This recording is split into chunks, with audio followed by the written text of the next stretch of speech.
News express at 6ಗೆ ಸ್ವಾಗತ. ನಾನು ಶಕುಂತಲಾ ಭೂಷಣ್. ಬೆಂಗಳೂರಲ್ಲಿ ಹೇಗಿತ್ತು ಲಾಕ್ಡೌನ್ನ ಮೊದಲ ದಿನದ ಲೈಫ್? ಖಡಕ್ ರೂಲ್ಸ್ ಇದ್ರೂ ಬೇಕಾಬಿಟ್ಟಿ ಬೀದಿಗೆ ಬಂದವರಿಗೆ ತಕ್ಕ ಶಾಸ್ತಿ.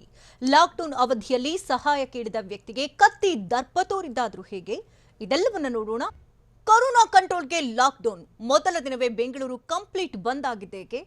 ಸದಾ ಜನರಿಂದ ತುಂಬಿರ್ತಿದ್ದ ಮೆಜೆಸ್ಟಿಕ್ ಖಾಲಿ ಹೊಡೆದಿದ್ದು ಹೇಗೆ? ಬೆಂಗಳೂರು ಲಾಕ್ಗೆ ಹೆದರಿ ಗಂಟು ಮೂಟೆ ಸಮೇತ ಕಾರ್ಮಿಕರು ಗುಳೆ ಹೊರಟಿದ್ದಾದ್ರೂ ಹೇಗೆ? ನೋಡೋಣ ಲಾಕ್ಡೌನ್ ನ್ಯೂಸ್ ಎಕ್ಸ್‌ಪ್ರೆಸ್‌ನಲ್ಲಿ.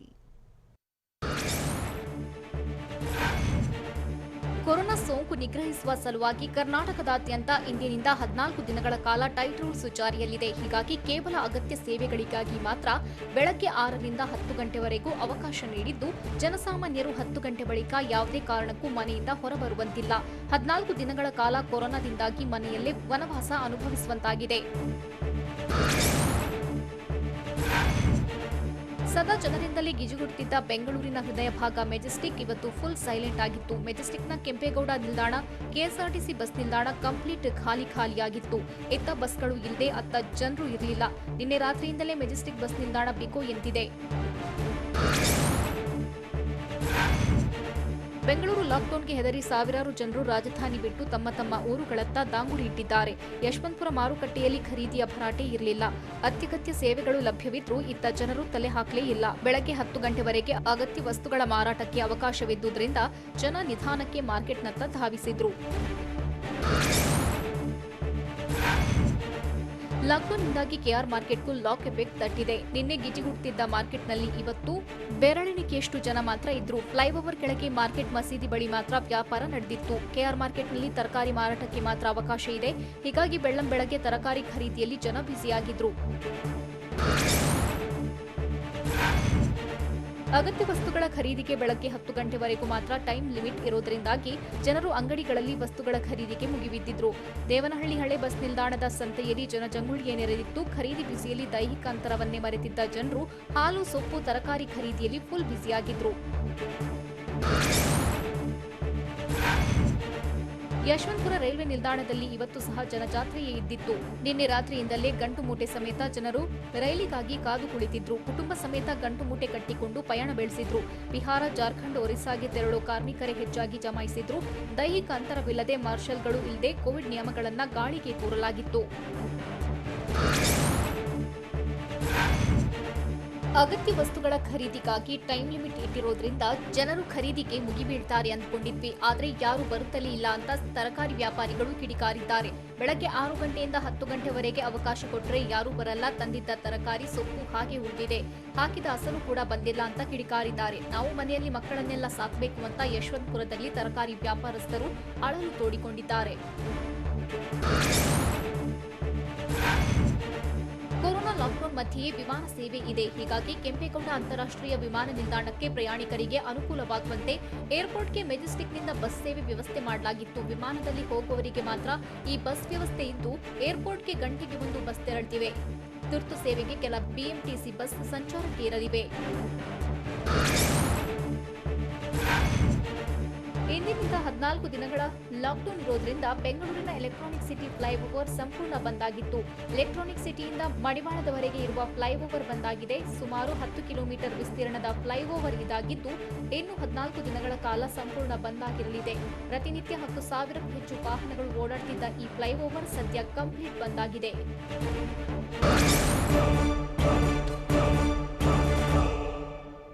ಲಾಕ್ಡೌನ್ ಅವಧಿಯಲ್ಲಿ ಸಹಾಯ ಕೇಳಿದ ವ್ಯಕ್ತಿಗೆ ಸಚಿವ ಉಮೇಶ್ ಕತ್ತಿ ದರ್ಪ ತೋರಿದ ಹೇಗೆ? ಬೆಂಗಳೂರಿನಲ್ಲಿ ಎಷ್ಟು ಸೋಂಕಿತರು ನಾಪತ್ತೆಯಾಗಿದ್ದಾರೆ ಗೊತ್ತಾ? ಸಿಎಂ ಬಿಎಸ್ವೈ ಮಾಜಿ ಸಿಎಂ ಸಿದ್ದರಾಮಯ್ಯ ಕೊಟ್ಟಂತಹ ಟಿಪ್ಸ್ ಆದ್ರೂ ಏನು? ನೋಡೋಣ ಕೊರೋನಾ ಅಲರ್ಟ್ ನ್ಯೂಸ್ ಟಾಪ್ 9ನಲ್ಲಿ. ಆಹಾರ ಮತ್ತು ನಾಗರಿಕ ಪೂರೈಕೆ ಸಚಿವ ಉಮೇಶ್ ಕತ್ತಿ ಮತ್ತೆ ದರ್ಪ ತೋರಿದ್ದಾರೆ. ಅಕ್ಕಿ ಕಡಿಮೆ ಕೊಡುತ್ತಿದ್ದೀರಲ್ಲ ಯಾಕೆ ಅಂತ ಕೇಳಿದ ವ್ಯಕ್ತಿಗೆ ಸಚಿವ ಕತ್ತಿ ದರ್ಪ ತೋರಿದ್ದಾರೆ. ಲಾಕ್ಡೌನ್ನಲ್ಲಿ ಜನ ಸಾಯ್ತಿದ್ರೆ ಸಚಿವರು ಮಾತ್ರ ದೌಲತ್ತಿನಿಂದ ಮಾತುಗಳನ್ನಾಡಿದ್ದಾರೆ. ಪಡಿತರ ಅಕ್ಕಿ ಕಡಿತಗೊಳಿಸಿರೋದನ್ನ ಪ್ರಶ್ನಿಸಿದ ವ್ಯಕ್ತಿಗೆ 5 ಕೆಜಿ ಅಕ್ಕಿ ಕೇಂದ್ರ ಸರ್ಕಾರ ಕೊಡುತ್ತೆ ಎಂದ ಸಚಿವ ಕತ್ತಿ, ಲಾಕ್ಡೌನ್ ಇದೆ, ಅಲ್ಲಿಯವರೆಗೂ ಉಪವಾಸ ಸಾಯೋದ ಎಂದು ವ್ಯಕ್ತಿ ಪ್ರಶ್ನೆಗೆ ಸಾಯೋದೇ ಒಳ್ಳೆಯದು ಅಂತ ಸಚಿವ ಕತ್ತಿ ಹೇಳಿದ್ದಾರೆ. ಸಚಿವ ಉಮೇಶ್ ಕತ್ತಿ ದೌಲತ್ತಿನ ಬಗ್ಗೆ ಟಿವಿ9 ಸುದ್ದಿ ಬ್ರೇಕ್ ಮಾಡಿದ್ದೇ ತಡ ಬಡಾಯಿಸಿ ಉತ್ತರಿಸಿದ ಸಚಿವರು, ನನಗೆ ಕರೆ ಮಾಡಿದ್ದ ವ್ಯಕ್ತಿ ಸತ್ತೋಗದ ಎಂದು ಕೇಳಿದ್ದ. ಅದಕ್ಕೆ ನಾನು ಸತ್ತೋಗಿ ಅಂತ ಹೇಳಿದ್ದೇನೆ. ಅದಕ್ಕಿಂತ ಬೇರೆ ಇನ್ನೇನು ಹೇಳಲಿ? ಆ ವ್ಯಕ್ತಿ ಸಾಯುತ್ತೇನೆ ಎಂದು ಕೇಳಿದ್ರೆ ನಾನು ಇನ್ನೇನು ಹೇಳಲಿ ಅಂತ ಹೇಳಿದ್ದಾರೆ. ಬೆಂಗಳೂರಿನಲ್ಲಿ ಕೊರೋನಾ ಸೋಂಕು ರಣಕೇಕೆ ಹಾಕುತ್ತಲೇ ಇದೆ. ಸಾರ್ವಜನಿಕರು ವೈರಸ್ ಬಗ್ಗೆ ನಿರ್ಲಕ್ಷ್ಯ ತೋರ್ತಿರೋದು ಸಾಮಾನ್ಯವಾಗಿ ಬಿಟ್ಟಿದೆ. ಅದರಲ್ಲೂ ರಾಜಧಾನಿ ಬೆಂಗಳೂರಿನಲ್ಲೇ ಸುಮಾರು 2-3 ಸಾವಿರ ಕೊರೋನಾ ಸೋಂಕಿತರು ನಾಪತ್ತೆಯಾಗಿದ್ದಾರಂತೆ. ಬೆಂಗಳೂರಿನಲ್ಲಿ ಮಾತನಾಡಿದ ಕಂದಾಯ ಸಚಿವ ಆರ್ ಅಶೋಕ್, ಕೆಲ ಸೋಂಕಿತರು ಮೊಬೈಲ್ ಸ್ವಿಚ್ ಆಫ್ ಮಾಡಿಕೊಂಡು ಮನೆ ಖಾಲಿ ಮಾಡ್ಕೊಂಡು ಹೋಗಿದ್ದಾರೆ. ಅವರನ್ನೆಲ್ಲ ಪೊಲೀಸರು ಟ್ರೇಸ್ ಮಾಡ್ತಿದ್ದಾರೆ ಅಂತ ಹೇಳಿದರು. ಬೆಂಗಳೂರಿನಲ್ಲಿ ಕೊರೋನಾ ಸೋಂಕಿತರು ಹೆಚ್ಚಾಗ್ತಿರೋದ್ರಿಂದ ದಾಸರಹಳ್ಳಿ ವ್ಯಾಪ್ತಿಯಲ್ಲಿ ಕೋವಿಡ್ ಕೇರ್ ಸೆಂಟರ್ ನಿರ್ಮಾಣ ಮಾಡಲಾಗಿದೆ. ಕಾರ್ಮಿಕ ಇಲಾಖೆಗೆ ಸಂಬಂಧಿಸಿದ ಸಮುದಾಯ ಭವನದಲ್ಲಿ ಕೇರ್ ಸೆಂಟರ್ ನಿರ್ಮಾಣ ಮಾಡಲಾಗಿದೆ. ಒಟ್ಟು 127 ಹಾಸಿಗೆ ಸಾಮರ್ಥ್ಯವುಳ್ಳ ಕೊರೋನಾ ಕೇರ್ ಸೆಂಟರ್ ಇದಾಗಿದೆ. ಕೊರೋನಾ ಸೋಂಕು ಹೆಚ್ಚಾಗಿದ್ರಿಂದ ರಾಜ್ಯದಲ್ಲಿ ಪರಿಸ್ಥಿತಿ ಬಿಗಡಾಯಿಸುತ್ತಲೇ ಇದೆ. ಸಿಎಂ ಬಿಎಸ್ವೈಗೆ ವಿಪಕ್ಷ ನಾಯಕ ಸಿದ್ದರಾಮಯ್ಯ ಹಲವು ಸಲಹೆಗಳನ್ನು ನೀಡಿದ್ದಾರೆ. 11 ಅಂಶಗಳುಳ್ಳ 4 ಪುಟಗಳ ಪತ್ರ ಬರೆದ ಸಿದ್ದರಾಮಯ್ಯ, ಕೊರೋನಾ ಸೋಂಕು ನಿಯಂತ್ರಣ, ಸೋಂಕಿತರಿಗೆ ಚಿಕಿತ್ಸೆ ನೀಡುವ ಬಗ್ಗೆ, ಸಾರ್ವಜನಿಕರ ರಕ್ಷಣೆಗೆ ಸರ್ಕಾರ ಯಾವ ರೀತಿ ಮುಂದಾಗಬೇಕು ಎಂಬ ಬಗ್ಗೆ ಸಲಹೆಗಳನ್ನು ಸಿದ್ದು ನೀಡಿದ್ದಾರೆ. ಕೊರೋನಾ 2ನೇ ಅಲೆ ಹೆಚ್ಚಾಗಲು ನಿಮ್ಮ ಸರ್ಕಾರದ ನಿರ್ಲಕ್ಷ್ಯವೇ ಕಾರಣ ಅಂತ ಮಾಜಿ ಸಿಎಂ ಸಿದ್ದರಾಮಯ್ಯ ಹೇಳಿದ್ದಾರೆ. ಪತ್ರದಲ್ಲಿ ಉಲ್ಲೇಖಿಸಿರೋ ಮಾಜಿ ಸಿಎಂ ಸಿದ್ದು, 2ನೇ ಅಲೆಯ ಸಾವು ನೋವಿಗೆ ನೇರ ಕೇಂದ್ರ ರಾಜ್ಯ ಸರ್ಕಾರವೇ ಕಾರಣ. 2ನೇ ಅಲೆಯ ವಿಚಾರದಲ್ಲಿ ತಾಂತ್ರಿಕ ಸಲಹೆಗಾರರ ತಂಡ ನೀಡಿದ ವರದಿಗಳನ್ನು ನಿರ್ಲಕ್ಷ್ಯ ಮಾಡಲಾಗಿದೆ ಅಂತ ಕಿಡಿಕಾರಿದ್ದಾರೆ. ಕೊರೋನಾ ಸೋಂಕು ಹೆಚ್ಚಾಗ್ತಾ ಇದ್ರೂ ಸಹ ರಾಜ್ಯದಲ್ಲಿನ ಆಸ್ಪತ್ರೆಗಳಲ್ಲಿ ಹಾಸಿಗೆ, ಆಂಬ್ಯುಲೆನ್ಸ್, ಔಷಧ, ಐಸಿಯು, ಆಕ್ಸಿಜನ್ ವ್ಯವಸ್ಥೆಗಳ ಬಗ್ಗೆ ಸರ್ಕಾರ ಕ್ರಮ ಕೈಗೊಂಡಿಲ್ಲ. ಈ ಬಗ್ಗೆ ಅಭಿಯಾನ ನಡೆಸದೆ ಸರ್ಕಾರ ನಿರ್ಲಕ್ಷ್ಯ ಮಾಡಿದೆ ಅಂತ ಸಿದ್ದು ಗುಡುಗಿದ್ದಾರೆ.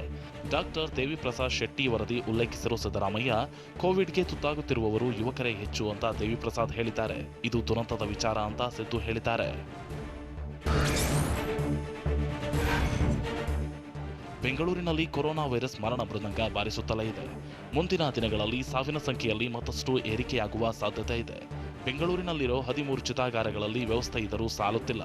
ಹೀಗಾಗಿ ಮತ್ತಷ್ಟು ಸ್ಮಶಾನಗಳ ನಿರ್ಮಾಣಕ್ಕೆ ಬಿಬಿಎಂಪಿ ಮತ್ತು ಕಂದಾಯ ಇಲಾಖೆ ಮುಂದಾಗಿದೆ.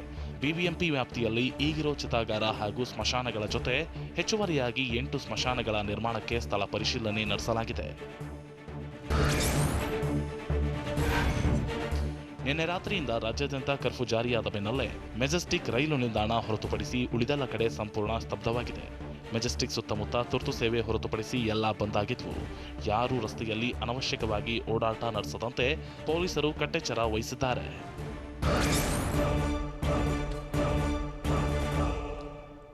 ಚಿತಾಗಾರ ಸಿಬ್ಬಂದಿಗೂ ಬೆದರಿಕೆ ಹಾಕಿದ್ದಾದ್ರೂ ಯಾರು? ಡಿಸಿಎಂ ಅಶ್ವಥ್ ನಾರಾಯಣ್ ಆಪ್ತನ ಬೆದರಿಕೆಯಿಂದ ಚಿತಾಗಾರ ಬಂದ್ ಮಾಡ್ತೀವಿ ಎಂದಿದ್ದ ಸಿಬ್ಬಂದಿಯ ಮನವೊಲಿಕೆ ಮಾಡಿದ್ಯಾರು? ಬೆಂಗಳೂರಿನಲ್ಲಿ ಇನ್ನೂ 23 ಚಿತಾಗಾರಗಳಿಗೆ ಎಲ್ಲೆಲ್ಲಿ ಜಾಗ ನೋಡಲಾಗಿದೆ? ನೋಡೋಣ ಹೆಣಗಾಟ ನ್ಯೂಸ್ ಎಕ್ಸ್‌ಪ್ರೆಸ್‌ನಲ್ಲಿ.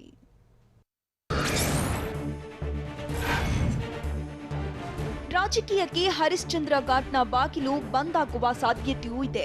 ಯಾಕೆಂದ್ರೆ ಮೇಡಿಹಳ್ಳಿ ಚಿತಾಗಾರದಲ್ಲಿ ಚಿತಾಗಾರ ಸಿಬ್ಬಂದಿಗೆ ಧಮಕಿ ಹಾಕಲಾಗಿದೆಯಂತೆ. ಡಿಸಿಎಂ ಅಶ್ವಥ್ ನಾರಾಯಣ್ ಆಪ್ತ ಸಂತೋಷ್ ಎಂಬಾತ ತಮ್ಮವರ ಮೃತದೇಹ ಸುಡಲು ಧಮಕಿ ಹಾಕಿದ್ದಕ್ಕೆ ಸಿಬ್ಬಂದಿ ಬೇಸರಗೊಂಡಿದ್ದಾರೆ. ಈಗಾಗಲೇ ಕ್ಯೂನಲ್ಲಿ 7 ಆಂಬ್ಯುಲೆನ್ಸ್ಗಳು ಕ್ಯೂ ನಿಂತಿವೆ. ಅವರನ್ನು ಬಿಟ್ಟು ಇವರ ಸಂಬಂಧಿಕರ ಮೃತದೇಹವನ್ನ ಹೇಗೆ ಅಂತ್ಯಕ್ರಿಯೆ ಮಾಡೋದು ಅಂತ ಚಿತಾಗಾರ ಸಿಬ್ಬಂದಿ ಕಿಡಿಕಾರಿದ್ರು.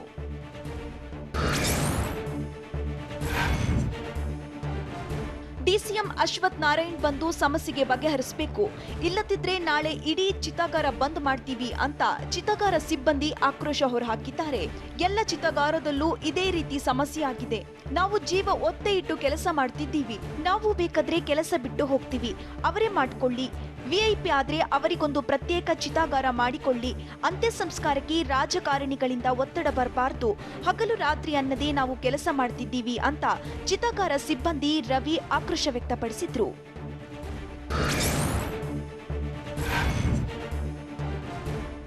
ಡಿಸಿಎಂ ಅಶ್ವಥ್ ನಾರಾಯಣ್ ಆಪ್ತರು ಬೆದರಿಕೆಯೊಡ್ಡಿದ್ರಿಂದಾಗಿ ಬಂದ್ ಮಾಡಲಾಗಿದ್ದ ಚಿತಾಗಾರ ಕೊನೆಗೂ ಪೊಲೀಸರ ಮನವೊಲಿಕೆ ಬಳಿಕ ಓಪನ್ ಆಗಿವೆ.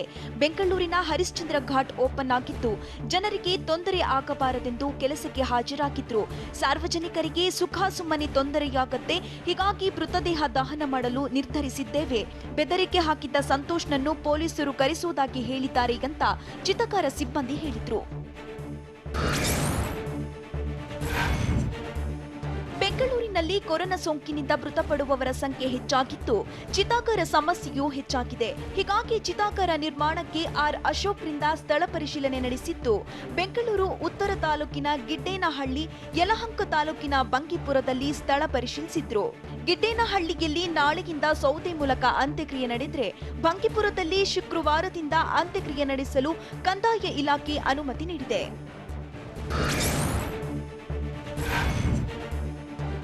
ಐಟಿ ಸಿಟಿಯಲ್ಲಿ ಕೋವಿಡ್ ಮೃತದೇಹ ಸುಡಲು ಜಾಗತ್ತೆ ಸಮಸ್ಯೆಯಾಗಿದೆ. ಹೀಗಾಗಿ ಮತ್ತೆರಡು ಸ್ಥಳ ನಿಗದಿ ಮಾಡಲು ಸರ್ಕಾರ ಮುಂದಾಗಿದೆ. ಚಿತಾಗಾರಗಳು ಫುಲ್ ಆಗಿರೋದ್ರಿಂದ ಬಯಲಿನಲ್ಲಿ ಸೌದೆಯಿಂದ ಕೋವಿಡ್ ಮೃತದೇಹ ಸುಡಲು ಅವಕಾಶ ನೀಡಲಾಗಿದೆ.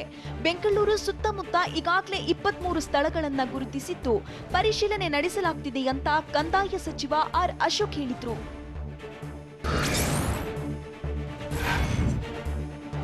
ಕೊರೋನಾ ಬಂದು ಜೀವನ ಕ್ಷಣಿಕ ಅನ್ನೋದು ಬಯಲಾಗಿದ್ರೂ ಜನರಿಗೆ ಹಣದ ಮೇಲಿನ ಮೋಹ ಮಾತ್ರ ಇನ್ನೂ ಕಡಿಮೆಯಾಗಿಲ್ಲ.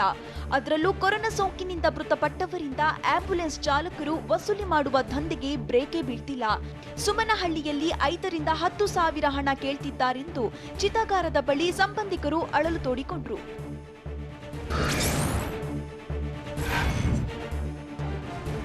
ಕೊರೋನಾ ಸೋಂಕಿನಿಂದ ದಂಪತಿ ಸಾವನ್ನಪ್ಪಿದ್ದಾರೆ. ಕೋಲಾರ ಜಿಲ್ಲೆಯ ಮುಳಬಾಗಿಲು ನಗರದ ರಮೇಶ್ ಮತ್ತು ಅನಸೂಯ ದಂಪತಿ ಸಾವನ್ನಪ್ಪಿದ್ದಾರೆ. 3 ದಿನದ ಹಿಂದೆ ದಂಪತಿಗೆ ಕೊರೋನಾ ಪಾಸಿಟಿವ್ ಆಗಿತ್ತು. ಕೋಲಾರ ಕೋವಿಡ್ ಆಸ್ಪತ್ರೆಯಲ್ಲಿ ಚಿಕಿತ್ಸೆ ಪಡೆದಿದ್ರು. ಆದರೆ ಚಿಕಿತ್ಸೆ ಫಲಿಸದೆ ಆಸ್ಪತ್ರೆಯಲ್ಲಿಯೇ ದಂಪತಿ ಸಾವನ್ನಪ್ಪಿದ್ದಾರೆ.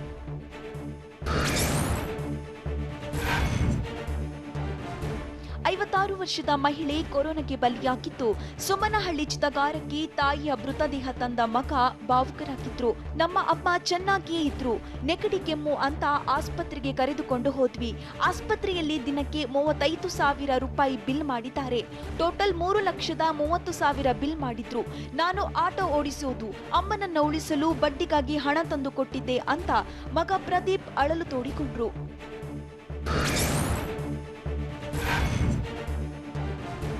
ಆಸ್ಪತ್ರೆಯಲ್ಲಿ ಸಕಾಲದಲ್ಲಿ ಬೆಡ್ ಸಿಗದ ಕಾರಣ ನಾನ್ ಕೋವಿಡ್ ಪೇಷಂಟ್ ಸಾವನ್ನಪ್ಪಿದ್ದಾನೆ. ಚಿಕ್ಕಬಳ್ಳಾಪುರ ಜಿಲ್ಲೆಯ ಚಿಂತಾಮಣಿಯಲ್ಲಿ ಉಸಿರಾಟದ ತೊಂದರೆಯಿಂದ ಬಳಲುತ್ತಿದ್ದ ಮುನಿಸ್ವಾಮಿ ಗೌಡನನ್ನ ಜಿಲ್ಲಾಸ್ಪತ್ರೆಗೆ ಕರೆತರಲಾಯಿತು. ಆದರೆ ಬೆಡ್ ಸಿಗದೆ ಪರದಾಟ ನಡೆಸಿದ್ದ. ಮತ್ತೆ ಚಿಂತಾಮಣಿಗೆ ಬಂದು ಖಾಸಗಿ ಆಸ್ಪತ್ರೆಯಲ್ಲಿ ಬೆಡ್ಗಾಗಿ ಹುಡುಕಾಟ ಮಾಡಿದ್ರು. ಆದರೆ ಚಿಕಿತ್ಸೆ ಫಲಕಾರಿಯಾಗದೆ ಚಿಂತಾಮಣಿ ಸರ್ಕಾರಿ ಆಸ್ಪತ್ರೆಯಲ್ಲಿ ಮುನಿಸ್ವಾಮಿ ಗೌಡ ಸಾವನ್ನಪ್ಪಿದ್ದಾನೆ.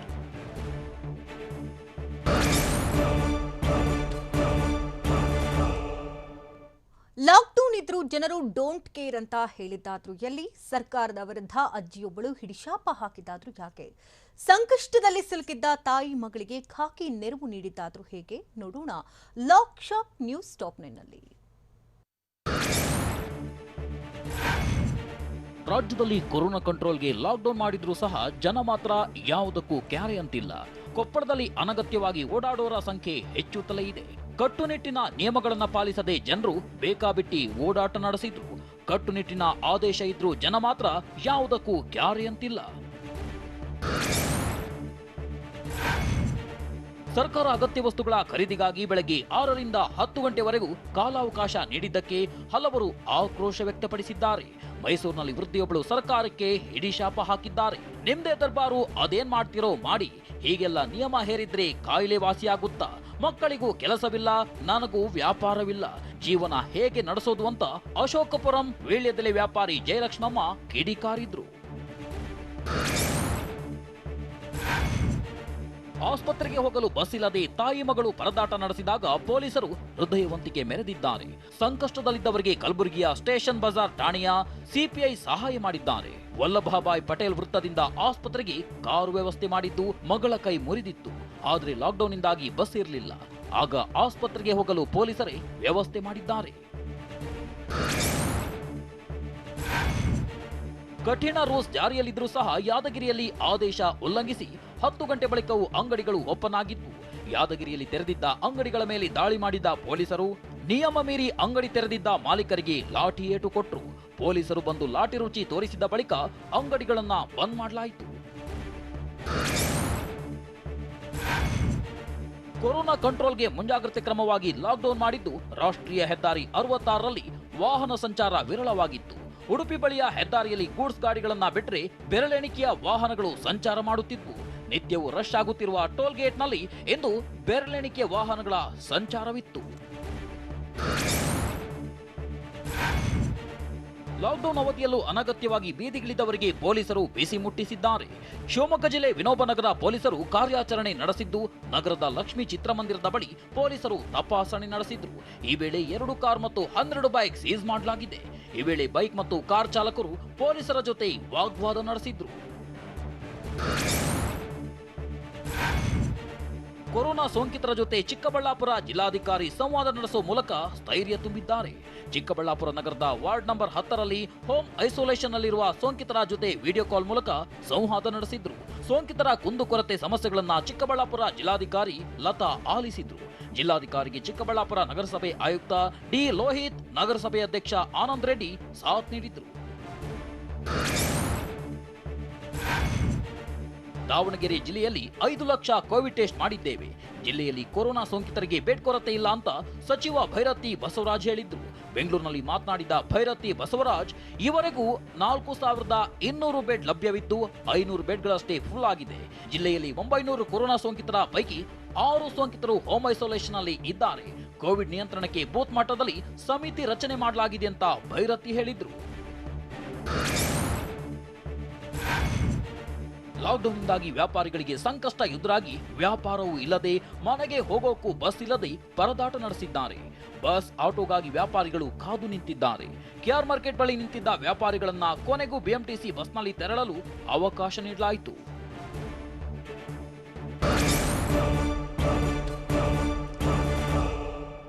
ಲಾಕ್ಡೌನ್ನಲ್ಲೂ ರಸ್ತೆಗಿಳಿದ ಬೈಕ್ ಸವಾರರಿಗೆ ಬಸ್ಗೆ ಶಿಕ್ಷೆ ಕೊಡಿಸಿದ್ದಾದ್ರೂ ಯಾರು? ರೋಡ್ಗೆ ಬಂದ ಜನರಿಗೆ ಖಾಕಿಯಿಂದ ಲಾಠಿ ರುಚಿ. ಬೆಳಗ್ಗೆ 10 ಗಂಟೆ ಬಳಿಕವೂ ಅಂಗಡಿ ಓಪನ್ ಮಾಡಿದ್ಯಾರು? ನೋಡೋಣ ರೂಲ್ಸ್ ಬ್ರೇಕ್ ನ್ಯೂಸ್ ಎಕ್ಸ್‌ಪ್ರೆಸ್‌ನಲ್ಲಿ. ಬಾಗಲಕೋಟೆಯ ಬಸವೇಶ್ವರ ವೃತ್ತದಲ್ಲಿ ಅನಗತ್ಯವಾಗಿ ತಿರುಗ್ತಾ ಇದ್ದವರಿಗೆ ಪೊಲೀಸರು ಲಾಠಿ ರುಚಿ ನೀಡಿದ್ದಾರೆ. ಲಾಕ್ಡೌನ್ ಮಧ್ಯೆ ಅಲ್ಲಲ್ಲಿ ಬೇಕಾಬಿಟ್ಟಿಯಾಗಿ ತಿರುಗ್ತಾ ಇದ್ದವರಿಗೆ ಪೊಲೀಸರು ಕಜ್ಜಾಯ ಕರುಣಿಸಿದ್ದಾರೆ. ಬಳಿಕ ಬೈಕ್ ಸವಾರರಿಗೆ ಪೊಲೀಸರು ಬಸ್ಕಿ ಹೊಡೆಸಿದ್ದಾರೆ. ಅನಗತ್ಯವಾಗಿ ಸಂಚರಿಸದಂತೆ ವಾರ್ನಿಂಗ್ ಕೊಟ್ಟು ಕಳುಹಿಸಿದ್ದಾರೆ. ಲಾಕ್ಡೌನ್ ನಡುವೆಯೂ ಮೈಸೂರಿನಲ್ಲಿ ಜನ ಬೇಕಾಬಿಟ್ಟಿಯಾಗಿ ಓಡಾಡಿದ್ದಾರೆ.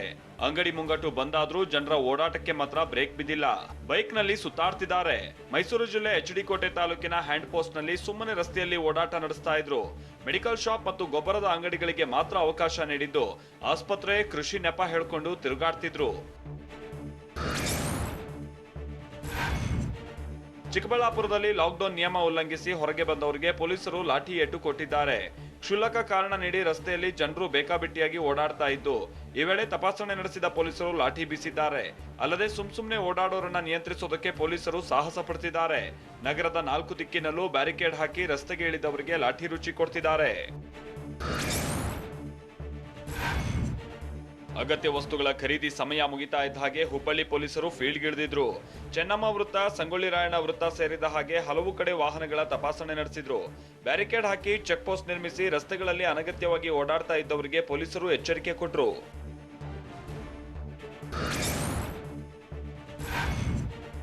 ಲಾಕ್ಡೌನ್ ಆಗಿದ್ರು ಕೊರೋನಾ ಸೋಂಕು ಹೆಚ್ಚು ಹರಡ್ತಾ ಇದ್ರು ಸಹ ತುಮಕೂರಿನಲ್ಲಿ ಜನ ಮಾತ್ರ ಕ್ಯಾರೆ ಅಂತಿಲ್ಲ. ಓಡಾಡಬೇಡಿ ಅಂತ ಹೇಳಿದ್ರು. ಆಸ್ಪತ್ರೆ, ಕಂಪನಿಗಳ ಹೆಸರು ಹೇಳಿ ನಗರದಲ್ಲಿ ಜನ ಓಡಾಟ ನಡೆಸ್ತಾನೆ ಇದ್ದಾರೆ. ಬರೋ ವಾಹನಗಳನ್ನ ತಪಾಸಣೆ ಮಾಡಿ ಪೊಲೀಸರು ಕಳಿಸ್ತಾ ಇದ್ದು, ಭಯ ಇಲ್ಲದೆ ಜನ ಬೈಕ್ ನಲ್ಲೇ ಓಡಾಡ್ತಾ ಇದ್ದಾರೆ. ಪೊಲೀಸರು ಕೇಳಿದ್ರೆ ಆಸ್ಪತ್ರೆ ಬಿಲ್, ಮಾತ್ರೆಗಳನ್ನ ತೋರಿಸಿ ಓಡಾಡ್ತಿದ್ದಾರೆ. ಅನಗತ್ಯವಾಗಿ ಓಡಾಡೋರಿಗೆ ಕಲಬುರಗಿಯಲ್ಲಿ ಪೊಲೀಸರು ಲಾಠಿ ರುಚಿ ಕಾಣಿಸಿದ್ದಾರೆ. ನಗರದ ಕೇಂದ್ರ ಬಸ್ ನಿಲ್ದಾಣದ ಬಳಿ ಲಾಕ್ಡೌನ್ ನಿಯಮ ಉಲ್ಲಂಘಿಸಿ ಹೊರಬಂದವರಿಗೆ ಪೊಲೀಸರು ಕಜ್ಜಾಯ ಕೊಟ್ಟಿದ್ದಾರೆ. ಬೈಕ್ನಲ್ಲಿ ಬೇಕಾಬಿಟ್ಟಿಯಾಗಿ ತಿರುಗ್ತಾ ಇದ್ದವರಿಗೂ ಅಶೋಕ್ ನಗರ ಠಾಣೆ ಪೊಲೀಸರು ಲಾಠಿ ಏಟು ಕೊಟ್ಟಿದ್ದಾರೆ.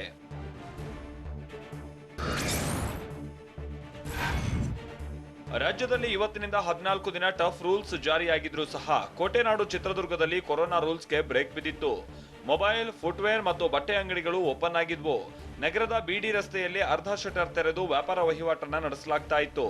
ನಿಯಮ ಉಲ್ಲಂಘಿಸಿದ್ರೂ ಗಮನಿಸದೆ ಅಧಿಕಾರಿಗಳು ನಿರ್ಲಕ್ಷ್ಯವನ್ನ ತೋರಿದ್ರು.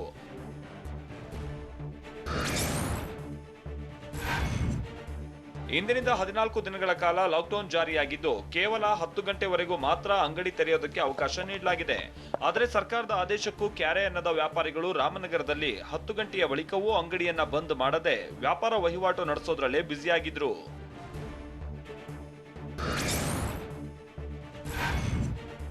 ಲಾಕ್ಡೌನ್ ಮಧ್ಯೆ ಅಗತ್ಯ ವಸ್ತುಗಳ ಖರೀದಿಗೆ ಬೆಳಗ್ಗೆ 10 ಗಂಟೆವರೆಗೂ ಅವಕಾಶ ನೀಡಿದ್ದೇ ತಡ ಚಿಕ್ಕಬಳ್ಳಾಪುರದ ತರಕಾರಿ ಮಾರುಕಟ್ಟೆಯಲ್ಲಿ ಜನ ಜಾತ್ರೆಯೇ ನೆರೆದಿತ್ತು.